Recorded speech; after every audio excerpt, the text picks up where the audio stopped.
I have to compliment the gallery on the title of the show, The Materialist. It's apt beyond words in describing Paul and his work. I compiled an inventory of some of the materials that he works with or has worked with.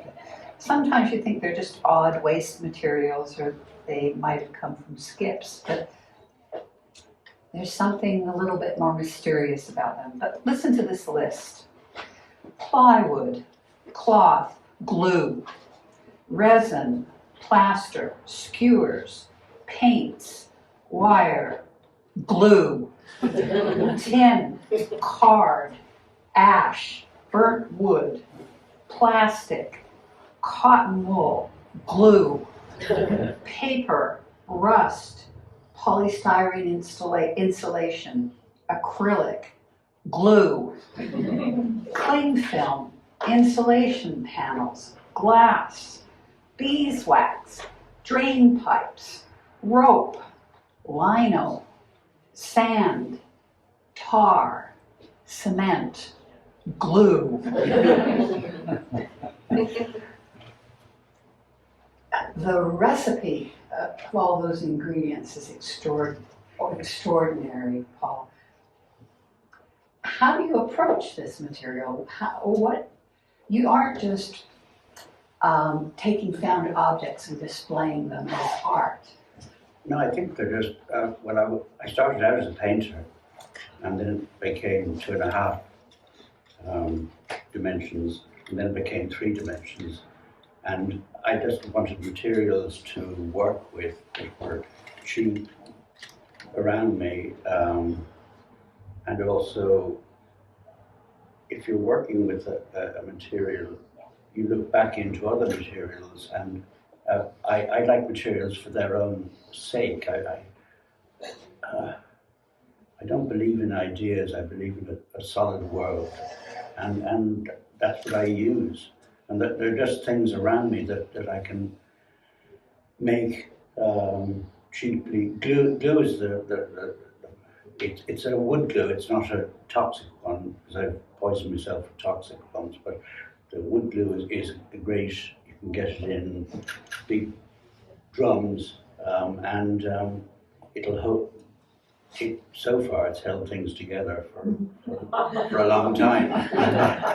Always. Yeah, I like the making. The best thing, having had children and seeing how easy they handle materials, just putting things together for no apparent reason, that was very influential to me. That freed me up no end. You know. So when you start out, yeah. How do you start? Usually from some, I used to do a lot of drawing, but I don't now. Often from the last piece, I will use the same process of making a shape and then drilling it and then gluing it and if there's an end product, it comes from the process itself. Mm-hmm. It's not through any notion of what it should look like or anything. It's almost like a child that's grown up and is suddenly outside you. It's a funny process. It's great fun. Yeah. It's more discovery than statement. It is, yeah. As I said to you before, I don't work from ideas and then try and realize it in 3-dimensional form. I use the process more like a psychoanalysis to try and find things that I didn't know existed, if that makes sense. Yeah. Another thing about your material that strikes me is that a lot of times it's not recognizable as the original material. Yeah. I sort of like that. I don't want it to become almost like the pop artist who here is a product and suddenly it's still a product. I like to make it into something, because mean, oil paint is the same, it's just pigment with other things, and it becomes something else. So I'm still at that stage. I couldn't actually just make a.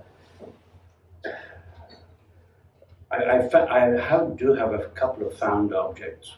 The little one there behind there was that I found in a bonfire after I burned a lot of stuff, and I liked it. And that one up there, that long one, was part of another painting, and I'd thrown that out into the skip. And 6 months later, I looked at it and said, "Well, actually, that's better than the other one." So I retrieved that. But apart from that, that's the only way. But it's all done in the process. Anything that I do. And I like to do a lot of things at the same time, so that you don't get precious about them. You know, you can just throw one away and something might come along that you can keep. Mm-hmm. Yeah. But some of the pieces here, you discovered the material in an unusual form and then worked from there, like the burnt object.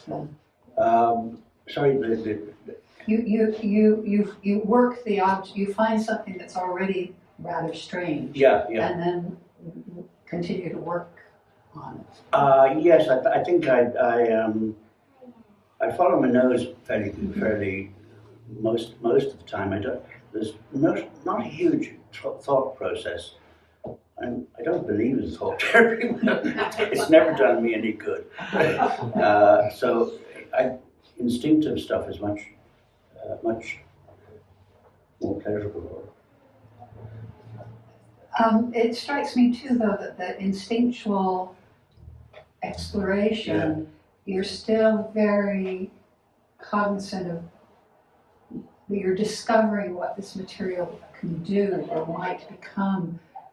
It doesn't strike me as yours, your statement, your making. It's the material discovery. Yeah, I think the less of me or ego is in anything is the better. Mm-hmm. And there's so much going on in materials and processes, and I mean, actually, the processes are as important as the materials of drilling into things and finding odd things happening that you hadn't imagined. That's really what the excitement is about. I would hate to be thinking ideas and producing an object that carried those ideas. To be quite boring. I mean, I have in the past done very early on done paintings where I did the drawing and then I did the big painting, exact copy. The drawing was usually much more exciting than the reproduction of it. Yeah. So the process is almost more important than the product, or is it a balance? It's a balance, I would say. I like the process because I like the meditation and I like the plodding of going, just making things and not having to think this is very important or anything like that. And then every now and then something will be interesting enough to keep.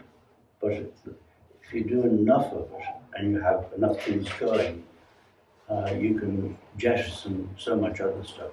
Mm-hmm. So there's the fact that there's no subject in your work per se. There's no aesthetic goals that you're setting for yourself. How do you swim against that tide? I think you sort of accept it as what you discover despite yourself, almost. And I go back to the sort of surrealist or the abstract expressionists and the whole psychoanalytical movement, which is you're discovering things inside, in bringing things inside you out, in no great important way or no great it's just that you discover new things that you didn't know were there. And some of my stuff is fairly dark, I think. And I don't mind that. I think there's light as well, you know, but, and it's not up to me to analyze it. I remember a great friend, Barry Cook, saying he was doing bone boxes. Some of you may remember them.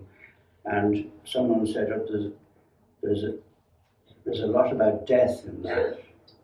He said, don't you think? And he said, that's for you to say, not for me.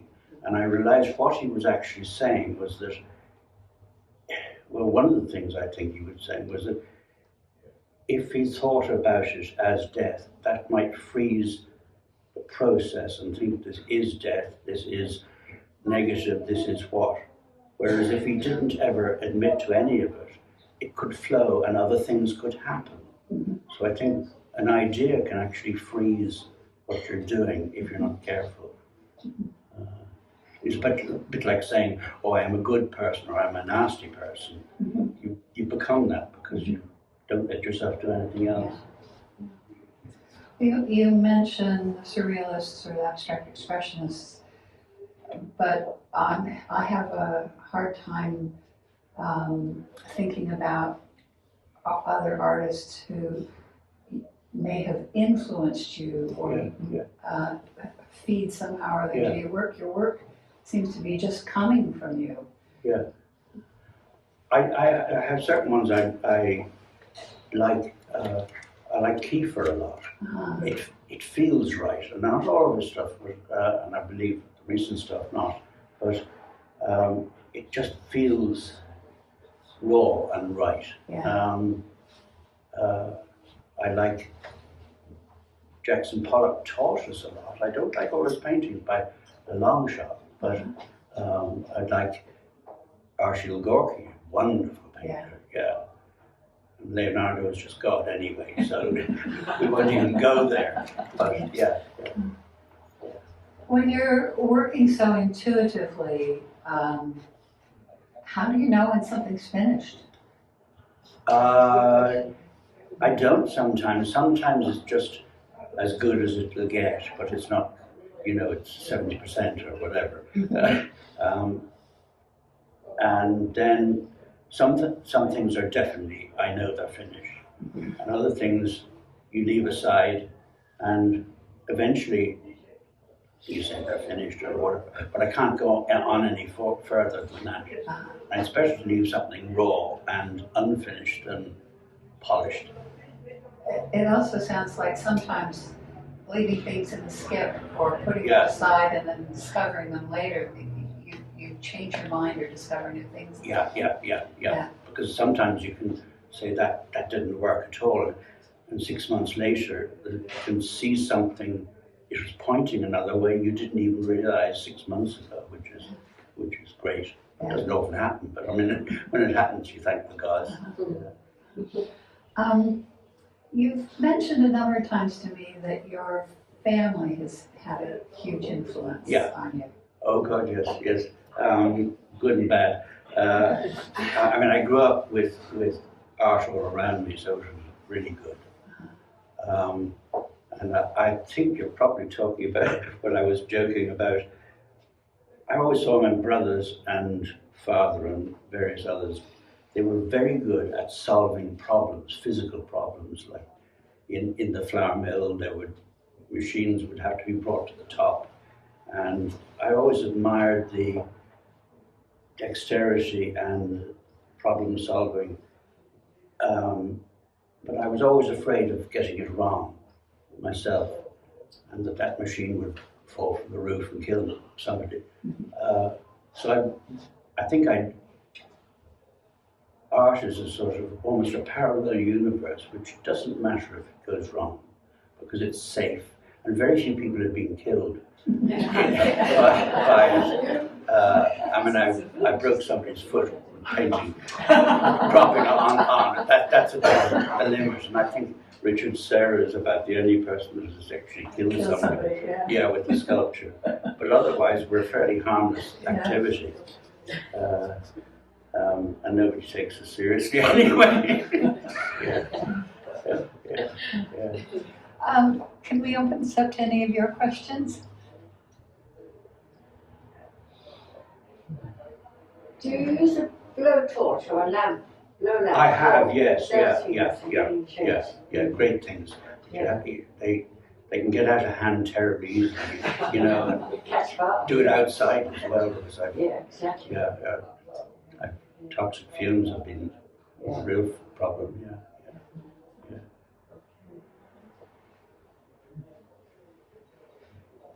Anything else? Well, Paul, how many pieces in this show are found objects? You mentioned the clan. That one there that is sort of, very few actually found, you know, from the skip. The photographs there are from very recent. Went out at midnight and the car had frost over it, and had these strange creatures they were just frost marks, and that's a new way of looking. So what I wanted to ask you, did you create that because you saw the image in your head, or did you see the image in? I went out and I saw it on the car, and the second night I went out and I said I better record this. Yeah. So I went out with the torch, and then took a series of photographs just with the laptop. Yeah. And Really?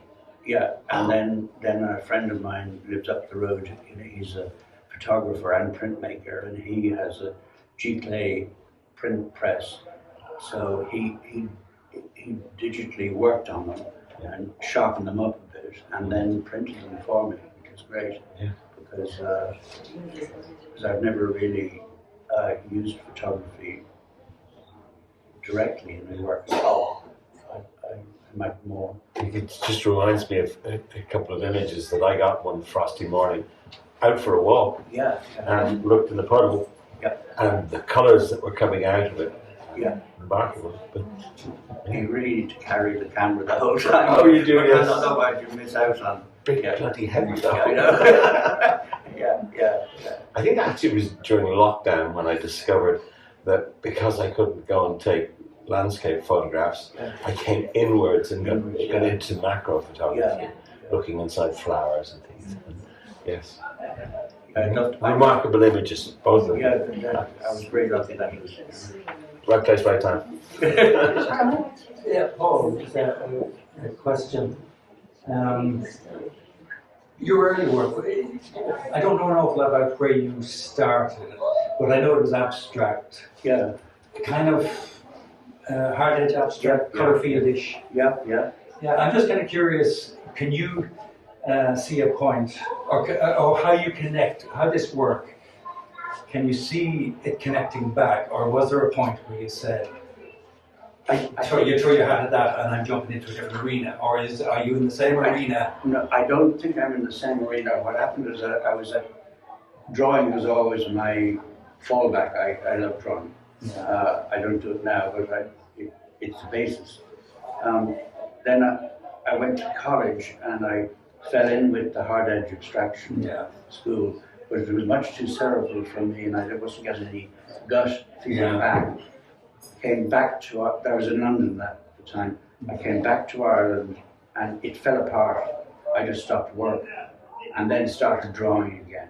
Okay. And I got a lot of encouragement from Barry Cook, who was next door to me. I did a hell of a lot of drawing, and the drawing really it developed into where I am now. Yeah, it's still organic. I'd forgotten the organic when I was in London. That way. Yeah. So You ran. Where were you in college? I was in Chelsea School of Art for me. Was that very hard edge abstract? It was everything. It had life drawing studio. It had a hard egg top. You know, it covered the full range. Yeah. It was fairly good, but I was a country boy and I couldn't cope with London at all. I had a breakdown.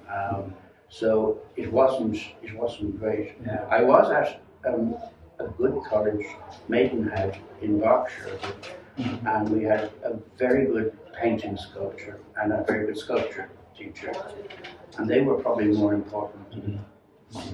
But foundation is always a good one, yeah. I think it's really nice in this work, see, say like in that piece over there, or the quite colourful one back there. I can see it. I can see its connection back to. Yes, I suppose it is. Yeah, You're not all earthy. Yeah, yeah. Yeah. Yeah, no, I can see it now, and often, I remember there was one big painting I did, a big shaped canvas, Yeah. and I remember putting 130 foot of 2x1 to make the canvas, and if I'd been any brighter, I would have realized that the making of the stretcher was much more important than Okay. the. Yeah. But, Yeah. it's a bit late now. Great. Thanks. Anyone else? Well, I just like to say, Paul, that one of the things for me that's so inspiring right now about your work, and I think for all of us, is the sense of exploration and curiosity, and not being too tied up on what's the end result going to be, what's the process going to be. That that process is so unpretentious and so accessible to all of us if we just had the focus to be able to do at least something in that direction. It kind of gives it, to me, it's a hugely important expression of how humanity works. Well, And I want to thank you for that, and I think we owe you a hand. Yeah.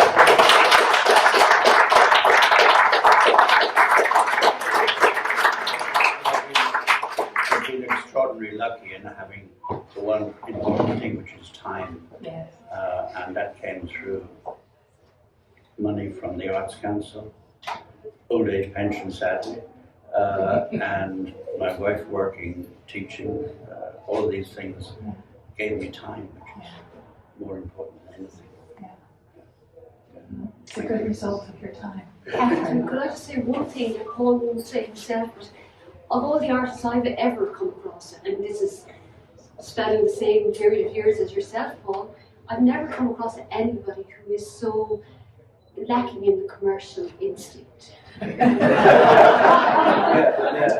it's important to say that because work like this, which I think is among the best stuff ever to come out of Ireland, it doesn't get the same kind of showing or hype about it as people who attach themselves commercially and go for the juggler all the time. So I think we actually owe you more than we can say, Paul, because you just go on doing the right thing, and as Brendan Behan said, fuck the begrudgers. Yeah.